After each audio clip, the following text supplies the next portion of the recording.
evening, viewer. Welcome to our Glory Globe TV. Here's most amazing news for viewers. Yeah, most individuals with Alzheimer's disease and Alzheimer's disease-related dementias, that is called ADRD, experiences a slow, gradual decline in cognitive function over several years or even decades. However, a small subset of patients develop symptoms much more rapidly, progressing to dementia within a year and becoming completely incapacitated within 2 years of onset. A new study at the Mayo Clinic is investigating the underlying reasons why some patients with Alzheimer's and ADRD develop this rare and aggressive form known as rapidly progressive dementia, that is called in the short form RPD. The factors that give rise to extreme rapidly progressive clinical traits are unknown, says Greg Day, MD, a neurologist and clinical researcher at Mayo Clinic in Florida. These cases are challenging to treat a practice because there are many possible causes and diseases to consider, many tests that can be done, and a clear need to coordinate evolutions rapidly.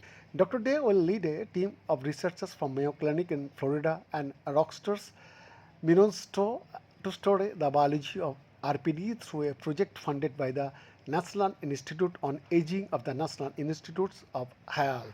Specifically, the research team and collaborators aim to determine the factors that make patients with Alzheimer's disease and ADHD susceptible to RPD.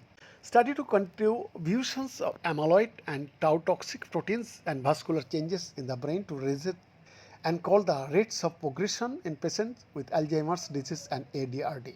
Identify cellular pathways that contribute to rapid declines in patients with Alzheimer's disease and ADRD. The researchers plan to collect clinical and genomic information from 120 diverse patients with rapid progressive Alzheimer's diseases and ADRD over the next 3 years. Findings in patients with RPD identified through Alzheimer's disease research center studies nationally will be compared with data from participants with typical progressive Alzheimer's disease and ADHD enrolled in studies at the Alzheimer's Disease Research Center at Mayo Clinic. Behind this exclusive report, Glory Globe TV, Delhi, Bharat.